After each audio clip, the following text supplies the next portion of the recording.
been a while, but I truly do miss y'all. I really wanted to make a vlog about my trip to Rwanda, and I know it's been a long overdue. I went to Rwanda this summer. I'm just now talking about it. But hey, better late than never. First, getting in, when we first got to Rwanda, it was like, it was beautiful. But I can admit, I was scared. Why was I scared?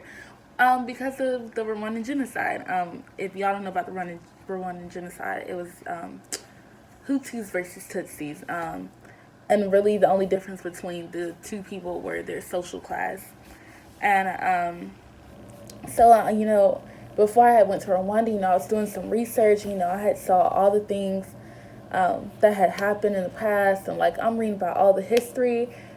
And so, y'all, like I'm a little scared as going into Rwanda, but I really wanted to go because one, I never been out the country. Two, I was excited to see what God had to show me while I was there. And three, I mean, like, hey, like every country has its problems, but like I don't know, I was just really, really excited about going. Um, so I get there, and the first day, I couldn't even sleep the first night. I could not sleep. I went to bed probably around 4, close to 5 a.m., and I had to be up at 8 a.m. And like I think it was like literally all of us who were there like could not sleep because we were just so excited. And so finally, we woke up around 8 a.m. and they had someone there to help us and teach us King Rwandan. If y'all don't know, that's the language of the Rwandese there. And so they were teaching us King Rwandan. So we were learning. And keep in mind, this is our first day there, guys.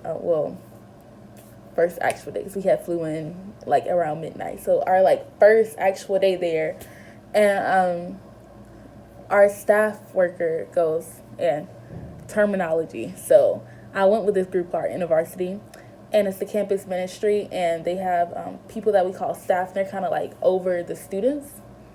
Yeah, it's a little rough way of saying that, but yeah. So that's staff. So the staff person goes, okay, guys. So for the first day, we're gonna send you guys out on a scavenger hunt. I love scavenger hunts. So I was really excited. I was like, okay, like, bet. Like, are we finding stuff in the house? Like, where's the spoon? The spoon is located. I'm excited because I'm competitive and I'm ready. And she goes, yeah. So you guys are gonna take a bus and go downtown. And you gotta find these places like the City Hall, theater, Simba Market, all these different places. And I'm like, hold on. Cause you said scavenger hunt. Like, now ain't none of us been here before, and you want us to scavenger hunt the city? And I was legit scared because I was like, girl, I ain't never been out the country. But now I gotta go on a whole scavenger hunt to find these places. Like, what if they're super far? Like, I didn't know what to expect, but it gets worse. She goes, yeah, we're gonna split you guys into groups of 2 to 3, or was it just 3? I think it was 3. And so I'm just like, wow. So now she really tripping. It's only gonna be 3 people sent out, and it was 10 of us. It was just 10 of us who went there. But I'm like, now we can split up and send out into. So I'm just like, man, like this could go completely wrong. And she's like, you all know a little bit of the language now. Like, you should be prepared.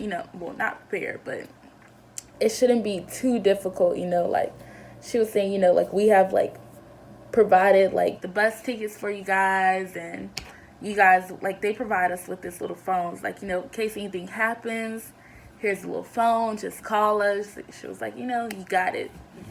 And I'm like, what the world do this got to do with the reason why I came? Like, man. So, we go out, and as soon as we make it to the downtown area, as soon as we step off the bus, let's say that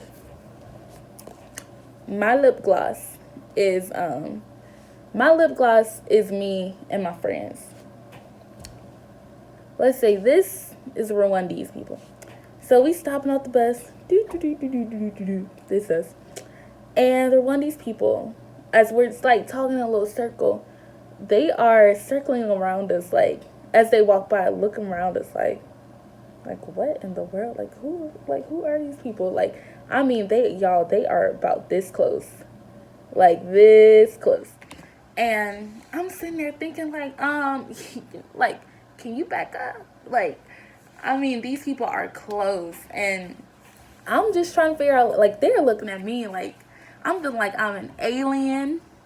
I'm feeling like, ooh, I really do not belong here. Like, I was trying my best, y'all, because before I went there, I was like, yo, it's okay if I stand out a little bit, like, if they know I'm not from their country, of course. But I really did not want to stand out as much as I did.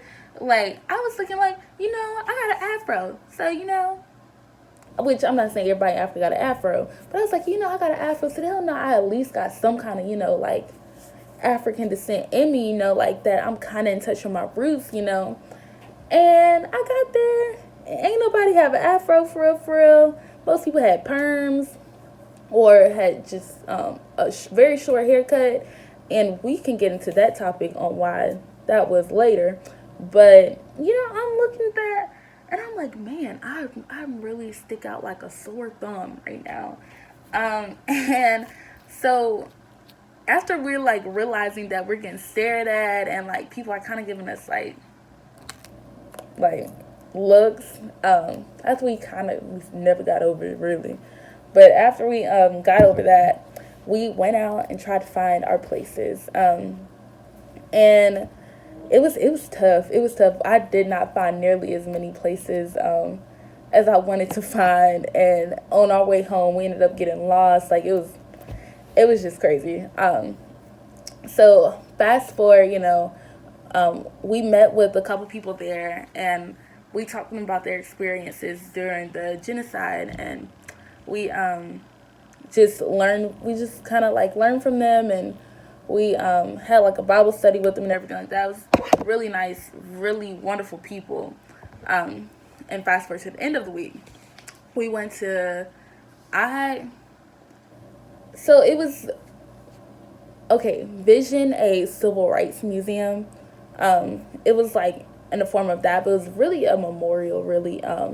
So it was the Rwandan genocide memorial. And so it was the memorial.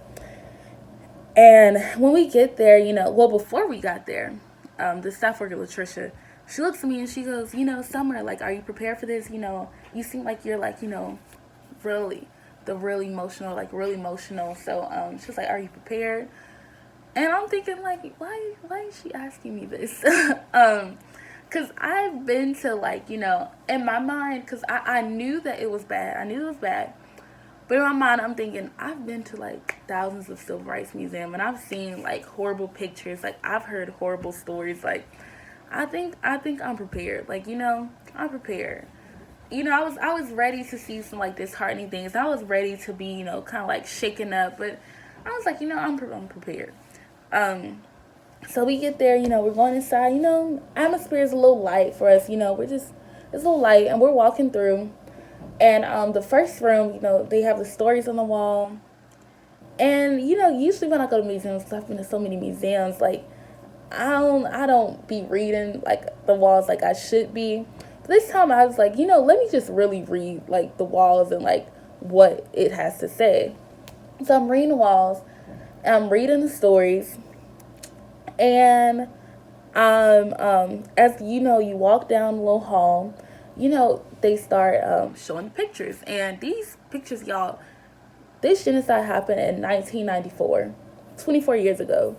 Some of you may be older than 24 years old. Some of you may be turning 24 years old. 24 years old is not that far away from my age. So this was not long ago at all. So I'm looking at these pictures, and these vivid, high-quality pictures, these vivid, high-quality videos um, of people getting hunted down, of people dead laying out, people getting killed, people getting shot, people with machetes, and I'm looking at these vivid pictures. I mean, y'all, like it's holding nothing back, holding nothing back. And I'm like, who, like, that's pretty gruesome. Like, I'm not used to this in the Civil Rights Museum. Like, like they got vivid photos, but it's from like the 60s and 50s. Like, like it's like from super long ago, and also it's not as vivid as this. Like, it's not as gruesome as these photos are. And so I'm just walking through, and I'm like, wow, like, okay. And so as I'm looking at the pictures, I start reading the stories along, and one of the stories I recalled, and I'm sorry if I say the story wrong, but I feel like a lot of people know this story, but there was this pastor who had a church, and he had some of the Hutus that went to his church, and he was like, okay, guys, like, during this time, you can come confine in the church, and if you need a place to stay, need a place to hide out, you can come to the church. We'll keep you safe. We'll keep you protected. We'll make sure no one knows. And, like, he was reaching out to them and telling them, like, hey, here is a safe space for you. Like, this is a secure place. So he invited them in, and a couple days later, I don't know how much longer later, he had the church bombed. You heard that right. He had the church bombed. And so I'm reading, I'm like, what? Like, this is a pastor, like a man of God, like, had a whole church bomb. He bombed these people? Like, what? Like, this, really? Like, it's wow. It wowed me right there. And I'm just like, yo, like, that's really messed up. And then I'm reading stories about how if they confess to what they did, they only serve 2 years in prison.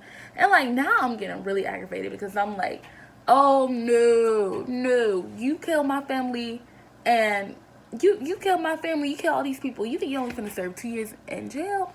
I don't think so. Try it again.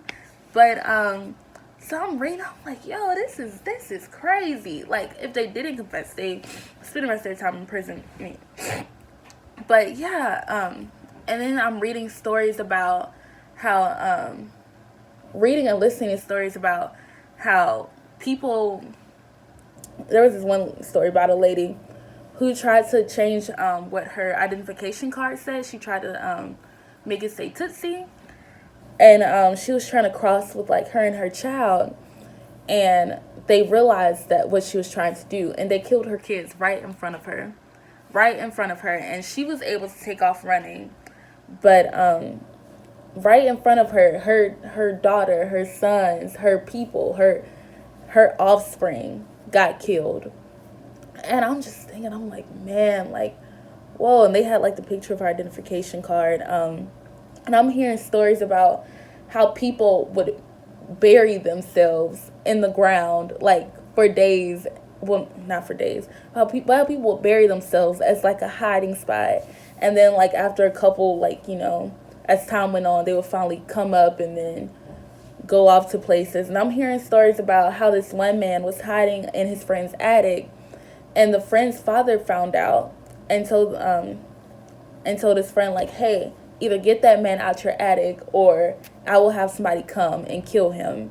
And I'm hearing stories about how there was this two families, and they were neighbors, and they were really close. They were, let's say, y'all ever have that relationship with family members where you call them, like, your auntie or uncle, like, oh, like, that's my auntie, that's my uncle, but it's not really your aunt or uncle, but y'all are just, like, so tight, and, like, the bond is just so strong that you may as well just be blood.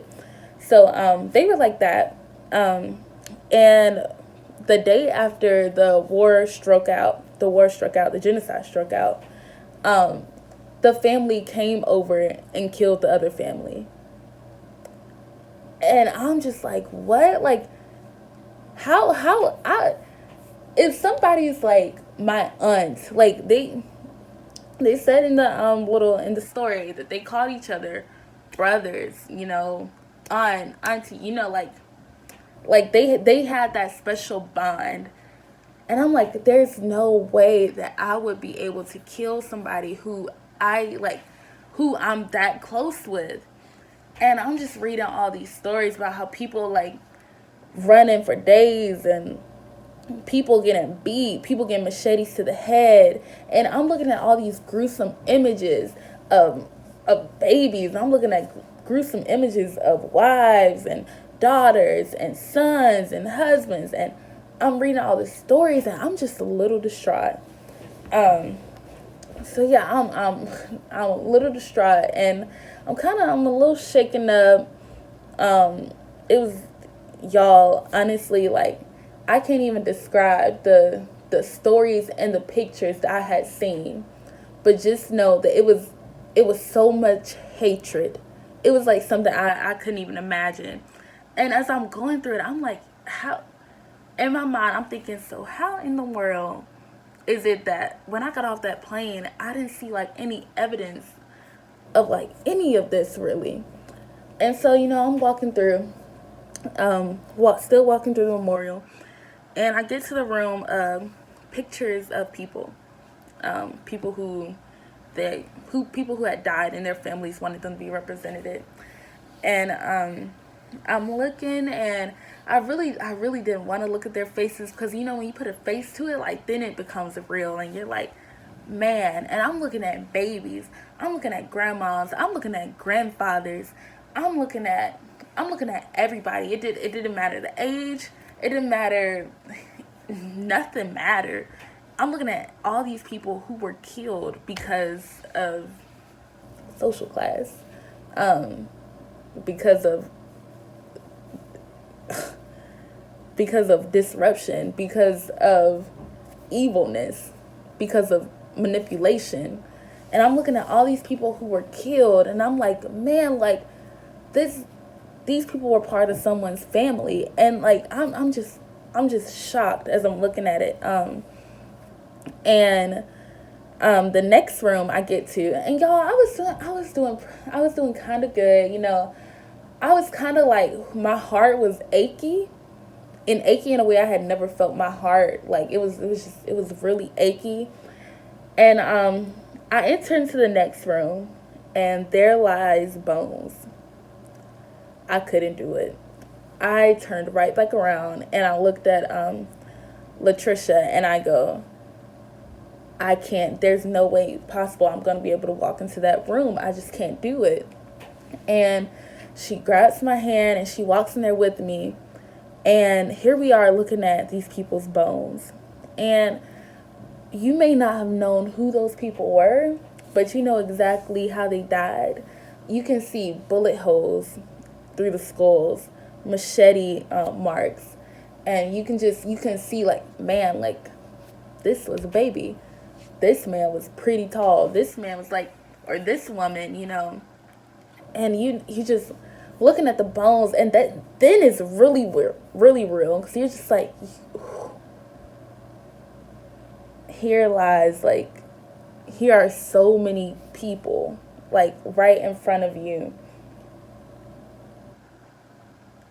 And I didn't know what to do. And at that point, I'm sobbing. I'm like, whoo, like, this is too much. Like, and civil rights museums, like, I don't know. I ain't been the one that had, like, people, actual bones just sitting right there, and you just distinctly, like, you can tell how this person died, like, So, I get to the next room, and it's people's clothes.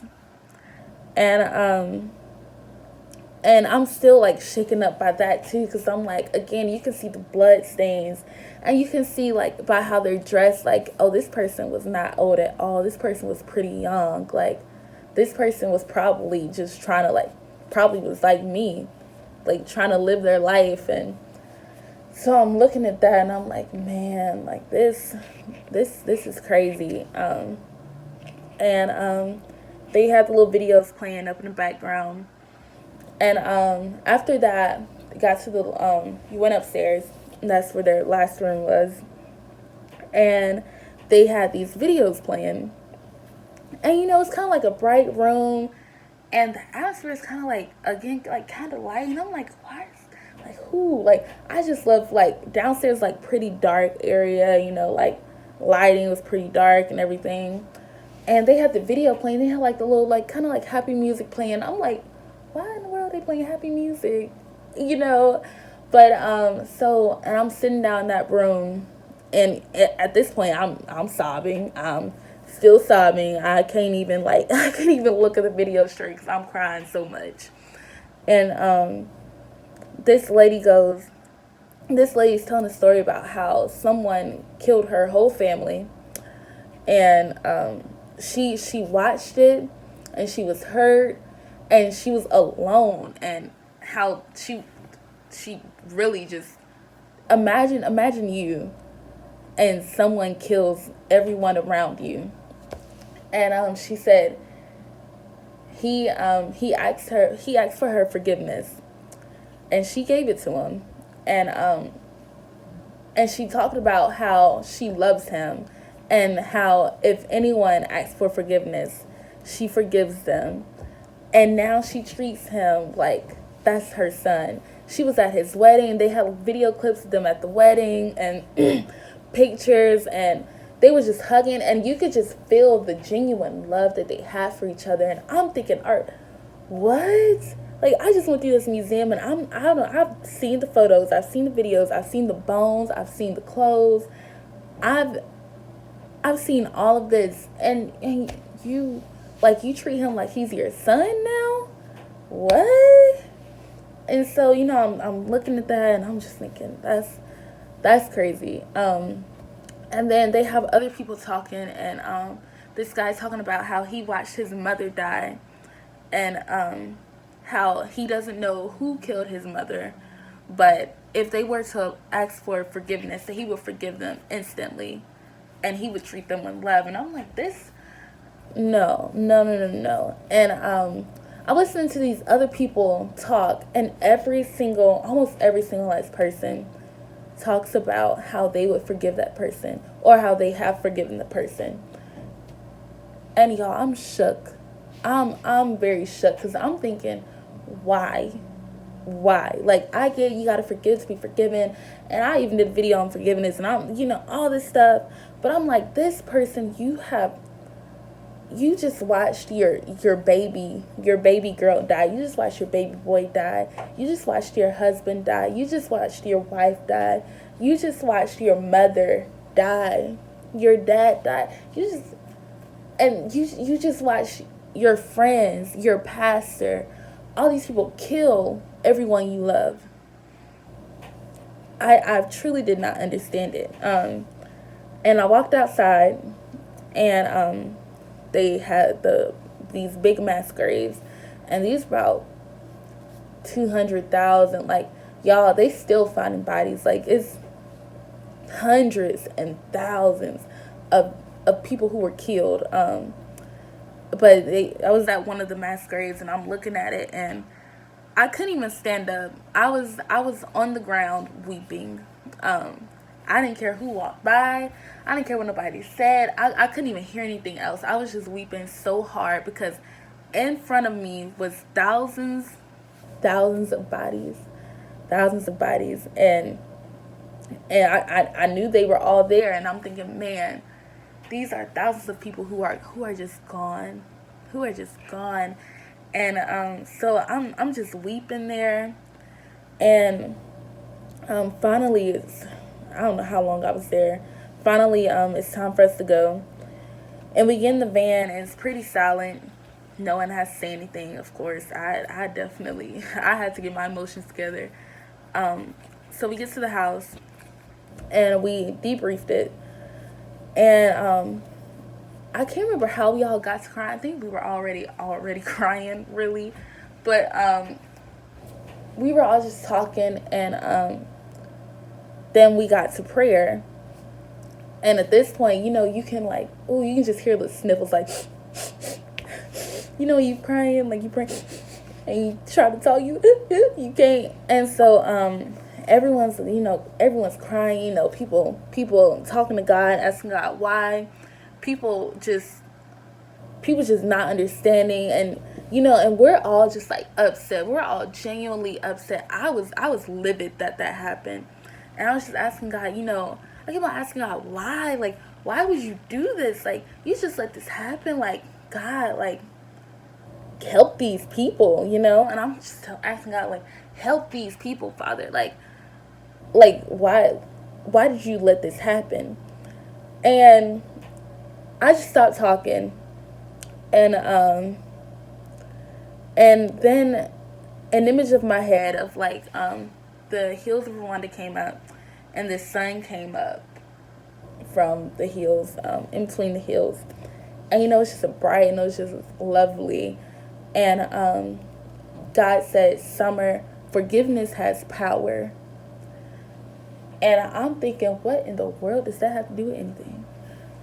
Like, what are you talking about? Because honestly, the worst thing you can tell somebody when they are upset at someone else is forgiveness has power. Power to do what exactly? Because is it power for me or power for them? I just don't understand. And so I'm like, what are you talking about? Like, forgiveness has power? I just do not understand.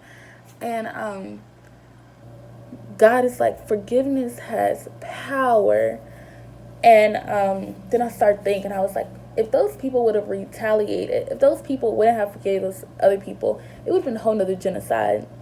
It would have just been the Hutus chasing the Tutsis. Like, if they would not have forgiven those people, there's no way, y'all. If you were to visit Rwanda and you were very ignorant, you would not be able to tell they had a genocide unless, well, they have signs up to say in remembrance. But without the signs, and if being ignorant of the history, you would not be able to tell they had a genocide. And why? Because the people walk around as if they are one. They carry themselves as if we are Rwanda. And as I was there, I felt that connection that they had, like, these people, they are one group of people. And I was like, man, the love that I've seen while I've been here, and the community that I've seen, I was like, that would not have ever been possible if they chose not to forgive. So I said that out loud in the middle of our prayer. I was like, God, I was like, y'all, God wants us to know that forgiveness is powerful. And as I said, I just started crying again, because I'm like, forgiveness is powerful. And, I'm crying again because now I'm thinking about all the power that forgiveness has and what it can do for America. But also, that's another vlog. But I'm thinking about all of that. And I said it out loud, and I kind of felt like a shift in the atmosphere, like, like people had to chew on it, like, and so, went through that, and as the weeks went on, I was with my host family, and I helped and volunteered with them, helped them with their church. So I worked with their youth department, and I, like, helped them make programs and events, and also helped them with their flyers and videos and stuff like that.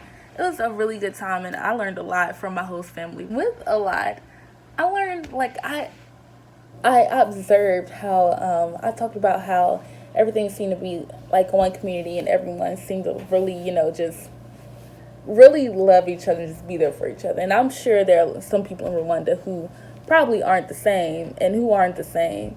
But the people that I encountered were, like, pretty dope people.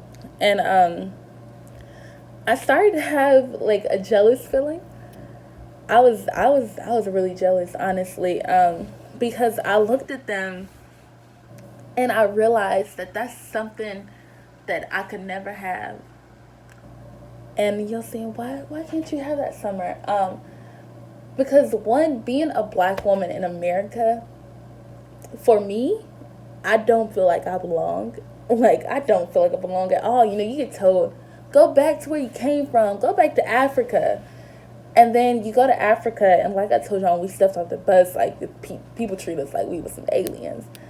But it was Rwanda. Not every African country is the same. But at that moment, I'm there, and I'm like, and I'm not accepted here, and I can't really claim like a random country in Africa because though I have no clue if those are my people. I could do like an ancestry DNA thing like that, but one, those are expensive.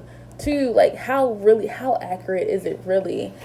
And three, like I don't know anyone from my lineage or heritage from wherever I'm from, and so I was kind of hurt and kind of jealous as I was down there because I was like, man, like I wish I had somewhere that I could call home, and I wish I had a group of people that I could call like my people.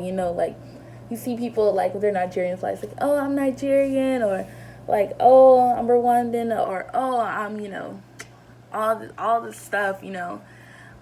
But as African American, you don't know what you are because your history has been stripped away from you, and you really have no way of finding out. Really, like it's gonna be extremely hard to find out, and so that hurt, man, and as I was looking at them, like I was just hearing the voices in the head saying, go back to where you came from, and I just kept on saying like, God, I don't know where I came from. I kept on saying, God, like, who are my people? Like who, where do I belong? I literally said that to God. I was like, where do I belong? And where is my whole, like where are our people? Because America's not even really our place. Like, this is the Native Americans' land. Like, so God, like, where do I belong? And, so I'm just talking to God about that. And it really, really most of the trip I was talking to God about that. And I was asking God, like, what is my purpose? Like, where do I belong? Like, now my mind's just really all messed up. And, I really think that God told me that I belonged with Him, and that my place, and I belong with God's people, and I do have a place where I belong, and I'm not just this person just like in like no man's land, but I have a spot, and I have a big family and the church, and I have a home, and I have Him as my Father, and that I was really, because in the questions of where I belong, it was more of like, am I even like significant? Like it was just so many questions within the where do I belong, really. And I just felt God telling me like, you are significant, and you have a place where you belong, and there's a kingdom where you belong. Like, you are part of royalty. Like, you are my child. This is where you belong. And I was like, man, okay, I belong with God's people. All right, bet. But, still I'm just like, okay, but God, still, like, where are my people from? But, still I was like, okay, I understand you. Like, I understand. I got a place where I belong. So, finding out where I belong and going through the whole forgiveness thing and just the growth that the Rwandese people taught me is really unmatched. Honestly, probably the best experience of my life, honestly. And it was some days where I felt like I just did not want to be there, y'all. I had some rough nights. I had some really rough nights, but I'm honestly so glad that God called me to go there.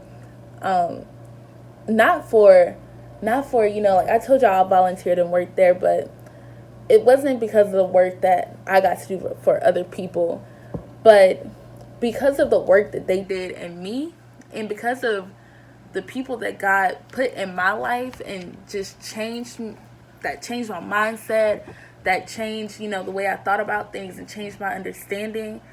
I'm forever grateful.